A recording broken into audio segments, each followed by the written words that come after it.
Independent National Electoral Commission, INEC, and the Northern Elders Forum have expressed some serious concerns over security threats in the North that could affect the peaceful conduct of the 2003 general elections, while the electoral umpire is disturbed by the sustained attacks on its facilities, as well as attacks on political rallies and campaigns across the country. The Northern Elders Forum is worried about the growing apathy in the North resulting from the inability of the government to address insecurity in the region. There was an event organized today where stakeholders were discussing these and perhaps the way forward. But let's listen to the National Commissioner of INEC in charge of voter education, Mr. Festus Okoye, who joins us live here in our Abuja studio. Thank you so much, Mr. Okoye, for joining us tonight. Thank you so much. First and foremost, I'd like you to clear the air about the position of INEC and how official communication comes out of the commission. There was a commotion in the weekend. Yes. Before a press statement or a press release comes out from the commission, it goes through a very rigorous process. And the moment we are through with that particular rigorous process, that particular press statement or press release or any other information is posted on our INEC press platform, because the INEC Press Corps has a platform, and it goes to that particular platform first before it goes to the various INEC handles and platforms. So as far as the commission is concerned, we met on Friday. We also met on Saturday, and there was no discussion in relation to the issue you referred to, and no statement could have emerged from such an issue. So there is no fire on the mountain as far as any of the political parties are concerned. Everything is all clear. We didn't issue such a statement, and it didn't come from the commission. Well, good. There were some disqualifications that we're seeing out of the courtrooms. In Akwa Ibom, we've seen that happen. In a few states in the north also, there were some disqualifications, and INEC has been ordered to conduct political party primaries. To monitor political party primaries. What can you tell us? What is the latest on all of this? Have you been officially informed from any of these states? Well, some of these court orders and judgments keep coming in. And as far as the commission is concerned, we are not a court of law. We don't issue judgments, and we don't make orders. Under Section 287 of the Constitution of the Federal Republic of Nigeria, we have an obligation, a constitutional obligation, to give effect to orders and judgments of a properly constituted courts of law. And we will continue to give effect to such judgments. So anytime any court of law, especially the Federal High Court, that has been given exclusive jurisdiction over pre-election matters, issues an order, or delivers a judgment, we have a constitutional obligation to comply with it, and we'll continue to do that. So give us an understanding about this issue of violence. I mean, INEC cannot just keep quiet about it. What are you doing? We are not keeping quiet.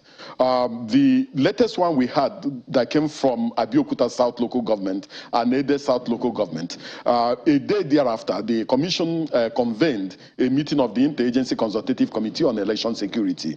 And at that particular meeting, the National Security Advisor was there, the Inspector General of Police was there, the heads of the various security agencies were there. And at that particular meeting, it was agreed that the various security agencies will provide joint security to all the INEC critical national assets that will be relevant to the conduct of election, especially in the 774 local government areas of Nigeria, and in all our state offices, including that in the Federal Capital Territory. So there has been that agreement. There was also an agreement to upscale information gathering and sharing of information and utilization across the country. And then the Inspector General of Police is also mandated, or has also been mandated, to convene a meeting with all the leaders of political parties and the candidates and spell out in clear terms the rules and regulations for political campaigns, and also the resolve of the security agencies to enforce the provisions of the Constitution and the Electoral Act relating to campaigns, rallies, and processions. The law empowers INEC to be able to superintend, and INEC is not called the umpire for a joke. It's for a reason. that all the political parties must abide by the rules and the guidelines, which, I mean, I can't put my finger on which of the section of your guideline that was released for this election, but INEC specifically had stated clearly that all political parties must abide by the rule of non-violent conduct. Now, if any of the political parties, because you heard what the APC chieftain said there, they have attacked and said, look, APC is the one perpetrating the violence. He has said the PDP is the one perpetrating the violence. The Labour Party has accused other political parties of perpetrating violence. In fact, in Rivers State today, the SDP candidate, Magnus Abe, said they did not allow him to go ahead to do his campaign. INEC must be able to do something to serve as deterrence to those who are perpetrating it, apart from what the security agencies must do. You are the umpire, isn't it? We are tracking some of these incidents. Secondly, under the guidelines and our regulations, any political party that wants to conduct a campaign or rally or procession in any local government is mandated to give the electoral officer for that particular local government 10 days notice of his intention to do so. And any political party that also wants to campaign in any state of the federation has an obligation to also give us 10 days notice to enable the commission monitor these campaigns and also monitor these rallies. We are liaising and partnering with the various security agencies to make sure that going forward, any political party that breaches any of the provisions of the Electoral Act or even any of the provisions of the Constitution is properly sanctioned. So those who are going to allege political persecution should, at this point in time, call their supporters to order. And if they are the ones perpetrating it, they should call themselves to order, because going forward, immediately after the meeting with that will be convened by the Inspector General of Police the commission will move and partner with the security agencies to make sure that we put a stop to some of these violence at political rallies and political campaigns. In Ogun State, the several hundreds of PVC that have been destroyed. What happens to them? We have harvested the voter identification numbers of these PVCs, and we are going to reprint all those PVCs. Incidentally, the PVCs that we are burnt or destroyed were PVCs arising pre-2019. They are not part of the PVCs that were printed during this particular period. So we are going to reprint those PVCs and get the owners to collect them. You said in the U.S., and you've said on this program, that the distribution of the new PVC, newly printed PVC, will start this month. Which day exactly? It will start this month. Well, we are in this month already. Yes. Today is the 14th. The 14th of November. We are in the very half of the month. When exactly? Because my viewers want to know so that they can get their PVC. If you listen to me, okay. The month has not ended. Okay. The chairman gave his word that the PVCs will be ready for collection this month.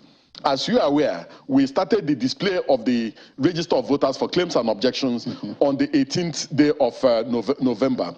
And both the claims, the display, and the claims and objections, including the revision, will go on up to the 25th of November.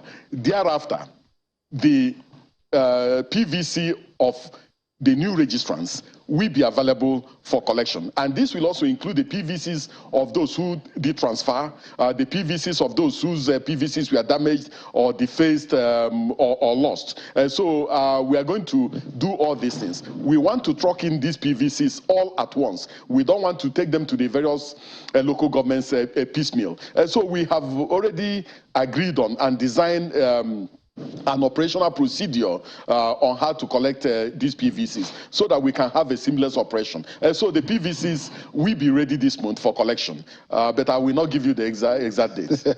I was going to give you a free advert so that you can be able to inform Nigerians so that they can be able to, well, I'm more concerned about those who want to vote other than the money INEC should pay to Channels Television for freely advertising on the permanent voters card. But I mean, this is something what we are happy to do to help the voters to be able to get informed and arm themselves with the necessary education to get them to vote on election day.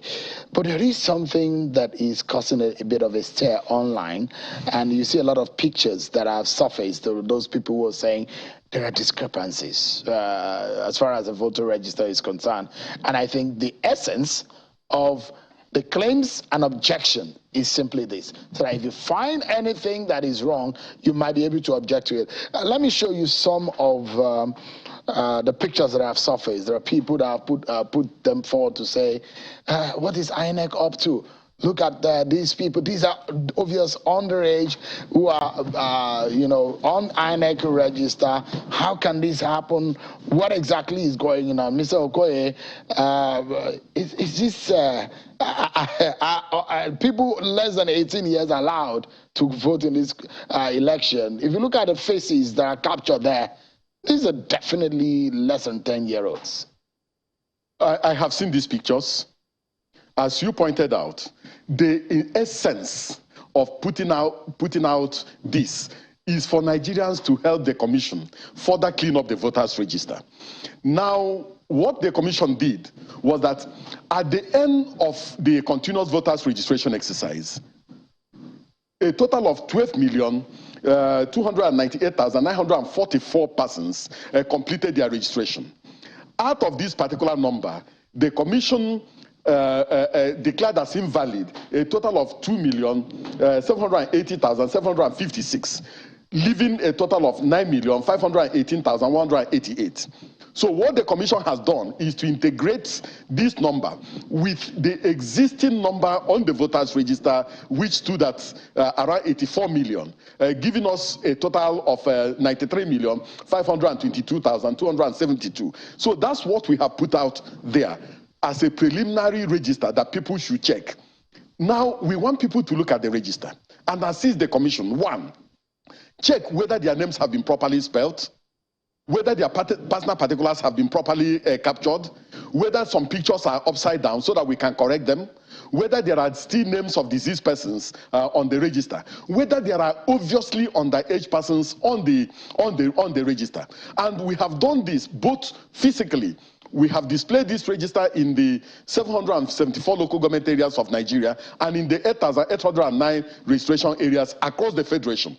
Not only that, we have also put this thing up on our website, and we have made it in such a way that any person, the word is any person, can go on our website and raise an objection relating to the presence of any individual on the register. And then the moment the person raises an objection or makes a claim, the person will be given a slip and given an indication of where these claims and objections will be had, because that is what Section 19 of the Electoral Act provides. And so we are the ones who willingly put out this in order to enable Nigerians see what we have done, see in what ways they can also help us further to clean up the register so that we can have an authentic, robust, and a register that Nigerians can be proud of. Yeah. And so I think that is what is going on now is the essence of the claims they display. But the issue here, yes, Mr. Okoye, is yes, how did this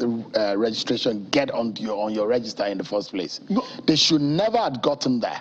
No, the point I'm making. What are teenagers doing on your register? The point I'm making is that what we have done is to integrate two registers.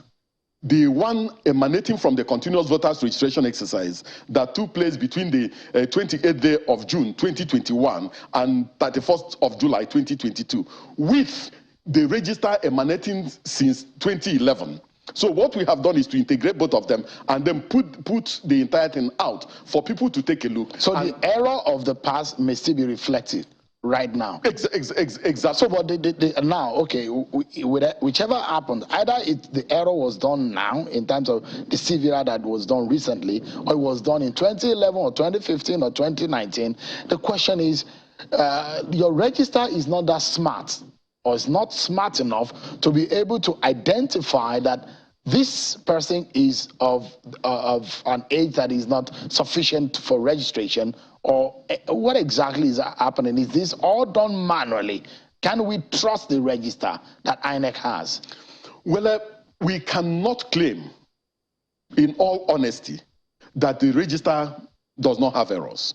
If the lawmakers believe that a register should not have errors or should not have challenges, they wouldn't have provided in section 19, subsection 1 to 3, that such a register should be displayed for people to make claims, objections, and also lay complaints. So we agree that the register is not perfect. Because it is not perfect, that is why we have these claims, this display for claims and objections. Because the lawmakers believe that the commission can clean up the voters register to an extent, and we used our automated biometric identification system to remove multiple and double registrants. And then we also did what we call manual adjudication to remove obviously underage persons. Apparently, there are still obviously underage persons on the voters register, and we expect Nigerians to take a look at the voters register, both the ones we displayed at the various registration centers and the local governments, and also the one on the website, and also assist the commission to point out these things, and so that the commission can further clean up the register. So all these things people are pointing out is the essence of the display, and we want to encourage Nigerians to take a critical look at the register, point out some of these persons who are obviously not eligible to be on the register, and we will definitely do the. So if the Nigerian people cannot identify it, that means people can still play smart on the process. Well, people can still use the underage to rig election, to vote illegally. The cleanup of the register is a continuous process.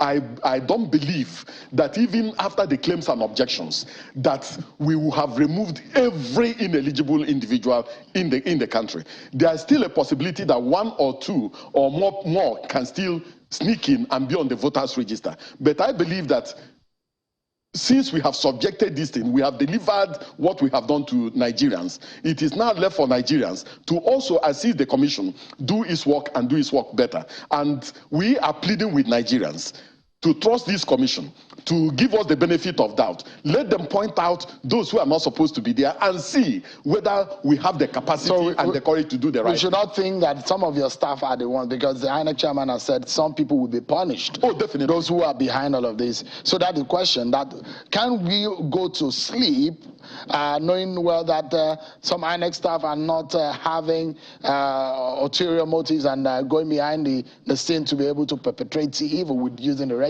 No, some INEC staff are complicit in what has happened. The good thing is that each INEC staff that was involved in voters registration was given a code. And the moment the person gets online and registers any individual, we can identify that particular staff. So we are going to also look at the voters register, look at the claims and objections, and identify the staff involved. And definitely we proceed against them. So we can go on your website. I type Sean Okimbaloye with my age and all of that, and voila, my stuff will come out. Definitely, yes. As of now? Yes. If your stuff does not come out, you raise your own, you make your own claim. I will make it right here. I will make that objection. So you better make it happen. Please do. Thank you so much, Professor Sokoye, for joining us tonight. I appreciate your timing.